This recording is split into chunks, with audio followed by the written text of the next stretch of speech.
Hi, Pete Moore, Mart TV, and this is Pure Indulgence. It's German Sports Gun's excellent reproduction of the very famous German Sturmgewehr StG 44 assault rifle from the Second World War. It's in 2-2 rimfire obviously, but that doesn't make it any different. It's a pretty damn good copy of what is a very interesting gun, and one that is probably the first proper assault rifle ever made, and without doubt the inspiration for the AK-47, despite what the Russians might tell you. So, let's just shoot a few rounds through it. I'm not going to get all historical with you, it'll bore you to death, but this is mine. I just love it.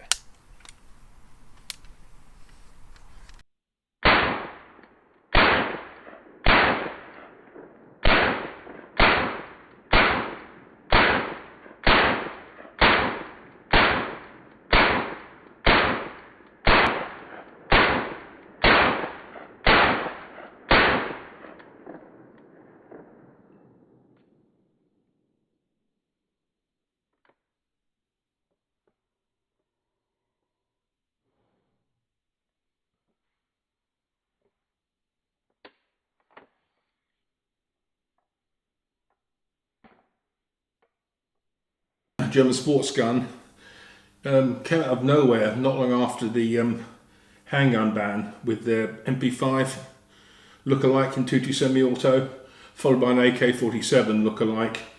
To be brutally honest, I never found them that good. They weren't that reliable. They were buggers to strip. They also made a 1911 long-barreled pistol, which seems to work very well. What got my attention was when they turned to recreating true historical weapons of the past with the StG 44 assault rifle, as you've seen, and the MP40 machine pistol, both with very few exceptions, exceptionally good reproductions. The StG gets my vote. It's a funny gun because it weighs the same as the real thing, about 10.2 pounds empty. There's not a lot of steel on the barrel steel. It's a little skinny tube, as you can see here, but all this being just a zinc sort of casting, and this handgun here is metal. The rest of it is a Zamac or a zinc alloy, and what they've done, they've obviously copied the original because the receiver is very detailed. Not all of it works. You've got a flippy safety catch here, which is as original, triggers the same. This button here is the selector, because the StG was selective fire, semi-auto, full auto. Obviously that's non-functional. In fact, it's just cast in as such. Cock and handle doesn't reciprocate with the action. On the other side, again, very, very exact. Although if these wooden grips aren't wood, they're plastic, whereas the butt is wood. Unusual for a gun of its age. It's got an ejection port cover, which for a military gun's not a bad thing, as you probably saw outside, but I'll do it again. As the action goes forward, it flicks that up. Sights are a tall A-post with a tapered blade, and it's quite nice, in a steel hood.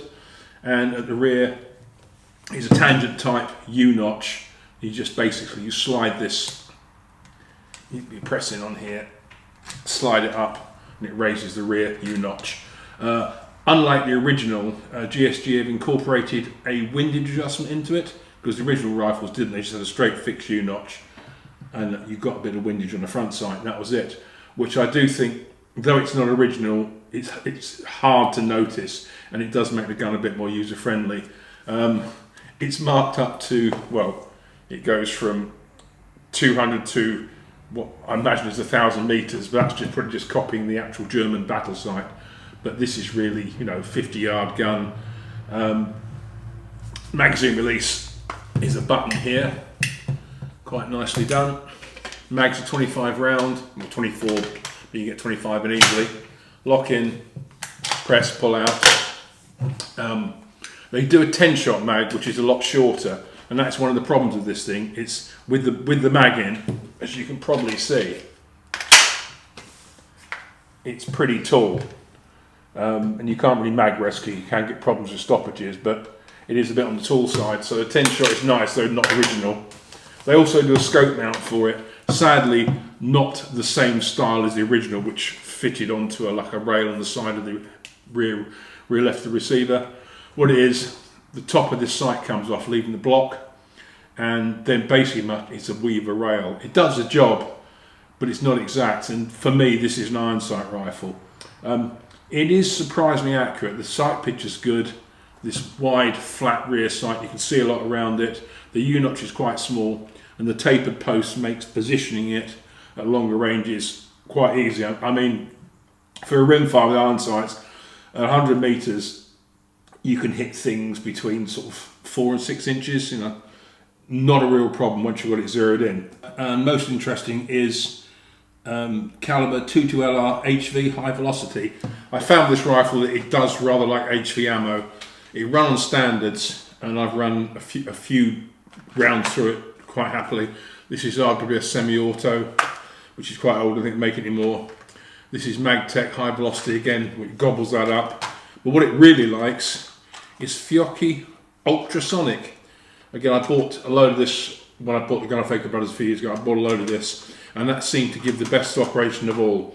Problem-wise, the only thing I found was occasionally I'd get some magazine stoppages. If you're firing away, the gun would stop, and you'd sort of first action drill, open the bolt, lock it open, look inside, and there was no round in the chamber.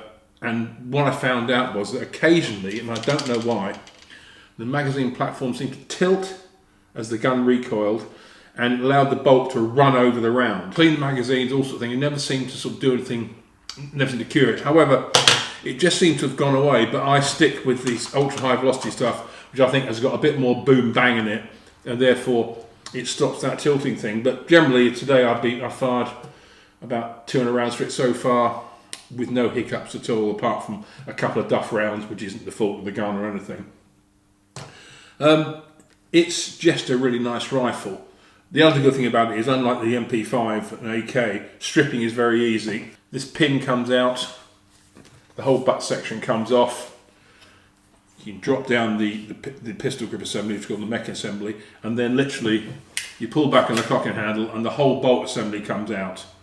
And you can and it looks very much like a 2.2 AR-15 drop-in assembly, and so it's easy to clean, which is the beauty of it, and you can clean from the back if you need to. Negative-wise, it's not the sort of rifle that will stand up in competition to guns like the Smith & Wesson 1522 or any of the M16 type clothes, because it hasn't got all the whistles and bells on it. The only thing it has got, which I believe the original didn't, is got an automatic last round hold open, which is useful. But so before, fitting sights is a bit of a pain, because you've got to take this off and put like a Picatinny block on, which isn't particularly realistic. GSG missed a trick, because the original guns, some of them had like a dovetail here for scope mounting, and they could have done something that they didn't. It's big, it's heavy, it's not as handy. With the right ammo, it's reliable, but I think you could put a red dot on this, but you probably wouldn't. And so in some ways you're a bit of a disadvantage. But what I like about it is it's the nearest thing I'm ever going to get to an StG 44. I never owned one when I could. I've shot them, and that's what I like about this thing. And say it's, as I said before, it's pure indulgence. It's a true fun gun, and I don't shoot it all the time, but I like to take it out and just shoot it because it reminds me of the good old days. From Edgar Brothers, who import GSG, show them in their catalogue. They also do the MP40, which is the machine pistol, but that is also around, and I'm trying to get hold of one from Edgar's, because that too is a cracky little gun, if you're into that sort of historical thing. I always hope that GSG, because they started on this military route, if they make the German paratrooper rifle, the FG42, or even the G43, I don't know, but it's just a thought. But there it is. I enjoy telling you about it. I enjoy shooting it, as you can tell. And if you want, again, something different, you know, just something for a bit of fun. You know, at the end of the day, you've done your serious shooting. You want to crack with what is a sort of a historic reproduction of a very significant rifle, then GSG StG 44 works for me. If you like it, tell your mates, comment, support the site, and if you want to see anything else, pmore.shootingsports@gmail.com. Good shooting, and above all, have fun.